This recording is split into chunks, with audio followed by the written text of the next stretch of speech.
रजा हारून जो साहब, लाहौर में मॉडल टाउन की लाशें बिछाई गई, क्या उसके ऊपर आपके ऊपर कार्रवाई हुई? जो आपने नैब के ऊपर हमला किया, क्या उसके ऊपर अब कर ले, अब ये वक्त कम रह गया जी। रजा हारून साहब क्विक रखें।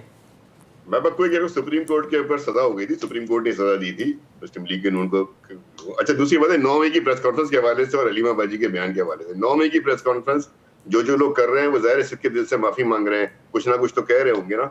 और DGISPR ने अलीमा बाजी ने कह बात की कि हमें बताएं वो क्या करें आखिर, कि ऐसा वो क्या करें, ये तो उनका जुमला है ना कल रिकॉर्ड, ऐसा वो क्या करें, प्रेस कॉन्फ्रेंस करें क्या, वो क्या करें, तो वो वही करें जो DGISPR ने 1 साल पहले कहा था कि सिद्ध के दिल से माफी। मैंने नहीं कहा, उन्होंने कहा था कि सिद्ध के दिल से माफी मांगे, आइंदा ऐसा ना करें, उसके अलावा नफरत और इंतजार की सियासत को तर्क कर दे और पाकिस्तान की तामीर में, तामीरी सियासत में रोल अदा करें। ये तो वो है जो DGISPR ने एक फार्मूला बताया था। अब इस पर माफी होती है या नहीं होती है ये मुझे नहीं पता, या इस्तेहकाम पाकिस्तान पार्टी ज्वाइन कर लें, पता नहीं जी, मुझे नहीं मालूम। मैं तो वो बता रहा हूँ जो उन्होंने कही थी, मैंने वो सामने रख दी, उसकी एक क्लिप भी है, 7 मई गालिबन पिछले साल की है। लास्ट मिनट है, लास्ट मिनट। रजा हारून साहब, आपकी अंडरस्टैंडिंग, इज ही डन? आता हूँ इस पर, पहले नई महीने की बात की, मैं उसका जरा क्लैरिफाई, क्योंकि पार्टी का नुमाइंदा बैठा हूँ ना पीपल्स पार्टी का यहाँ, तो बात करूंगा कि अक्सर ऐसा होता है कि जब मुजाहरे होते हैं और किसी पार्टी ने अपनी रैली कॉल कर दी होती है, तो ऐसे मौके पर अक्सर जो रूट होता है उसका, जहां उन्होंने जाना होता है वहां से दीगर पार्टियों को हट जाना चाहिए, क्योंकि वो एक टेंस चार्ज्ड माहौल होता है। हैविंग सेड दैट, जो हमारे वहां जिम्मेदार थे जिनको के वो परचम जलाते दिखाया गया, उनमें इतना करेज था, इतनी डिसेंसी थी कि उन्होंने सोशल मीडिया पे माजरत का बयान अपलोड कर दिया, उन्होंने एक्सेप्ट कर गया। ये भी बताएं, इतनी डिसेंसी होनी चाहिए कि अपनी गलती का एहसास हो जाए तो फौरी तौर पे सियासी वर्कर आता है और अपनी गलती का माजरत कर लेता है। उन्होंने माजरत की और मैं भी माजरत करता हूँ। लेकिन मुझे ये बताएं कि एक कैंप पे इतना हमला हो और उस पर आप इतना बड़ा रिएक्शन कर दें और फिर 9 मई का हवाला दें कि आप बेसिस में घुस रहे हैं, आग लगा रहे हैं और कुछ नहीं होगा। एक कैंप का गम आपको कितना है, और होना भी चाहिए। वहां आप क्या क्या कर रहे हैं उसका गम नहीं है। PTV में घुस रहे हैं आप, उसका गम नहीं है। रेडियो पाकिस्तान में घुस रहे हैं, उसका गम नहीं है। तो सोचे ना कि जिनकी वो मिल्कियतें हैं, तो क्या रियासत अपनी एक्शन नहीं दिखाएगी?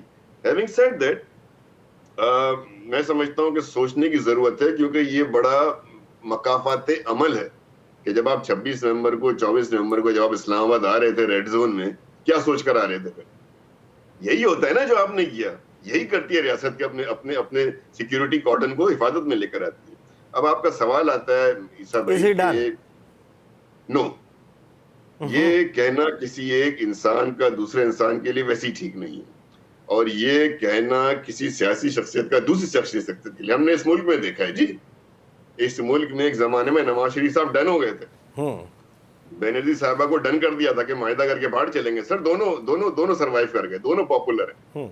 इसी तरीके से मैं और मिसालें दे सकता हूँ आपको दुनिया में, कि दुनिया में किसी भी फर्द के लिए पॉलिटिकल बंदा डन कब होता है? सर, ये नहीं कि तहरीक इंसाफ के इमरान खान साहब की पॉलिटिकल पार्टी में पॉलिटिकल लीडर डन उस वक्त होता है जब अवाम उसकी सपोर्ट छोड़ देते हैं, वरना इलेक्शन भी कोई गारंटी नहीं है, इलेक्शन भी कोई क्राइटेरिया नहीं है किसी पॉलिटिकल सपोर्ट ना भी करे तो भी डन नहीं होता जी, कभी सर। मैं तो पॉलिटिकली बात कर रहा हूँ, पॉलिटिकली डन की बात जी सर। मेरी सारी गुफ्तगू पॉलिटिकल है। आप याद करें ना कि 2002 में पीपल्स पार्टी की कितनी सीटें थी कौमी असेंबली में, और 1997 में बाद जो है वो मुस्लिम लीग की कितनी सीटें थी? क्या खत्म हो गए नवाज शरीफ साहब? क्या खत्म हो गई बेनजीर साहब की क़यादत? क्या भुट्टो साहब को आपने फांसी लगा के, भुट्टो साहब को आपने अदालती कत्ल करके, क्या भुट्टो साहब की लेगेसी खत्म कर दी? तो ये जुमला अज खुद जो है ना, ये नरगिसियत की रऊनत की तरफ लेकर जाता है, तो इससे हमें एहतियात करनी चाहिए। हाँ, पॉलिटिकल लीडरशिप है, उसका पॉलिटिकल नजरिया से हम मुकाबला करें, सही, वहां शिकस्त दें, सियासी मैदान में शिकस्त दें। हारून साहब, जाहिर है कि ये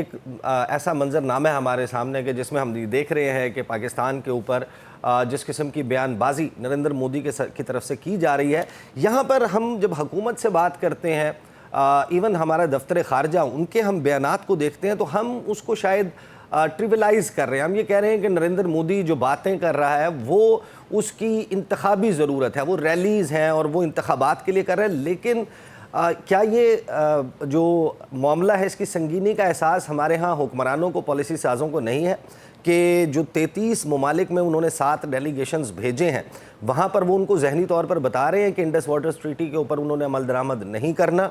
وہ دریائے سندھ پہ بھی ڈیم بنانے کا منصوبہ، رنبیر کنال کو چوڑا کرنے کا منصوبہ، اس کے بعد جو مختلف ان کے آلریڈی انفراسٹرکچر موجود ہیں وہاں پر ڈی سلٹنگ کا، فلشنگ کا پروسیس کر رہے ہیں، اور یہ پانی کے اوپر، پانی کو ہتھیار کے طور پر ایک جنگ کے لیے استعمال کرنا ہے۔ آپ کے خیال میں ایسا کوئی خطرہ موجود نہیں ہے؟ انڈیا ہمارے اوپر پانی کے ذریعے حملہ آور نہیں ہے؟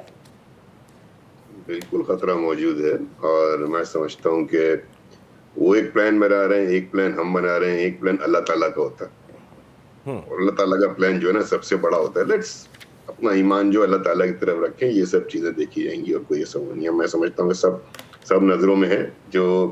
جو بھارت کو جنگی میدان میں، فضائی میدان میں جواب دے سکتی ہے ہماری فورسز، ہماری ریاست، وہ یقیناً یہ فہم بھی رکھتی ہوگی، اس پہ گہری نظر رکھی ہوگی۔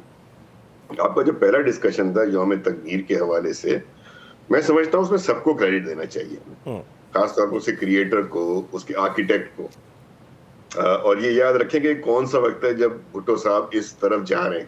یہ 1972 یا غالباً 73 کا وقت ہے عیسیٰ بھائی۔ اس وقت تو یہ سوچا بھی نہیں ہوگا نا، نیا 70 کا ثانیہ، 71 کا ثانیہ ہو چکا تھا، 72 میں یہ سوچ کو لے کے چلنا۔ گھاس کھائیں گے، ایٹم بم بنائیں گے۔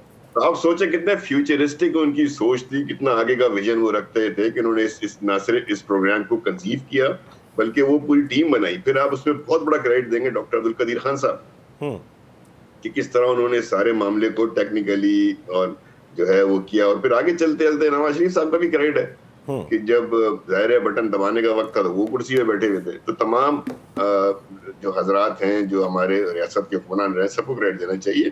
اور یہ آج آپ کی جو بات ہے، دیکھیں نا، یہی وہ ڈیٹرنٹ ہے جس نے کہ مجبور کیا، بلکہ ان کی سوچ میں بھی اتنا نہیں آیا کہ پاکستان پر وہ جنگ کر سکیں۔ انہوں نے ایک بزدلانہ کارروائی کی رات کے اندھیرے میں، پھر انہوں نے بزدلانہ اور میں تو سمجھتا ہوں بے وقوفانہ کارروائی کی ہے انڈس واٹر ٹریٹی کے حوالے سے۔ یہ اسٹینڈ نہیں کرے گی، انشاءاللہ اسٹینڈ نہیں کرے گی، کیونکہ یہ انٹرنیشنل لا میں پانی جو ہے وہ کسی کی ملکیت نہیں ہوتا۔ پانی از ہیومن رائٹس، پانی از نیچرل، پانی، ہوا، اگر پانی اور ہوا بھی ملکیتیں ہونے لگیں گی ریاستوں کی تو پرابلم ہو جائے گا۔ تو یہاں تو ان کا مقدمہ سلو ہے۔ جہاں آپ نے بات کی کہ جہاں ایک لاسٹ پوائنٹ جہاں آپ نے بات کی کہ بین الاقوامی سطح پر جو ہمارے وفود جا رہے ہیں، ہمارے لیے بہت اچھا موقع ہو گیا کہ انہوں نے جلدی میں بھیج دیے سارے۔ اب ہمیں کم از کم وہ پوائنٹس بتائیں جو انہوں نے وہاں جا کے میک کیے۔ اب جب ہمارا ڈیلیگیشن جائے گا بلاول بھٹو کے چیئرمین کی قیادت میں، جس میں کہ مصدق ملک صاحب ہیں، شری رحمان صاحب ہیں، ربانی کھڑ صاحب ہیں، دیگر خرم دستگیر صاحب ہیں، فیض صفائی صاحب ہیں، ایک اچھی ٹیم جب یہ جائے گی تو یہ اس نیریٹو کا انشاءاللہ کاؤنٹر کرے گی، اور اچھے وقت آئیں گے عیسیٰ بھائی، انشاءاللہ اللہ تعالیٰ بہتر کرے گا۔ صحیح، لیکن آپ نے کہا کہ کریڈٹ تو سب کو جانا چاہیے۔ میں دیکھ رہا ہوں وہ جو اشتہار آج حکومت پاکستان کی طرف سے دیا گیا ہے، مناسب نہیں تھا۔ میں نے بھی وہ اشتہار دیکھا۔ میں سمجھتا ہوں کہ ہمیں بہت سارے فیسز کے بجائے اگر ہم اس فیس کو رکھتے اور اس کو جو کہ نان کانٹروورشل ہے، نان پولیٹیکل ہے، اور کریڈٹ سب لے لیتے، لیکن قدیر خان صاحب کو آج ہمیں ہائی لائٹ رکھنا۔ Doctor Abdul Qadeer Khan is missing, in your case Zulfiqar Ali Bhutto is missing, obviously Asif Ali Zardari ہیں، تو آرکیٹیکٹ تھے، وہ لے کر آئے۔ اچھا، بالکل پیچھے ان کی شبیہ تھوڑی سی نظر آ رہی ہے۔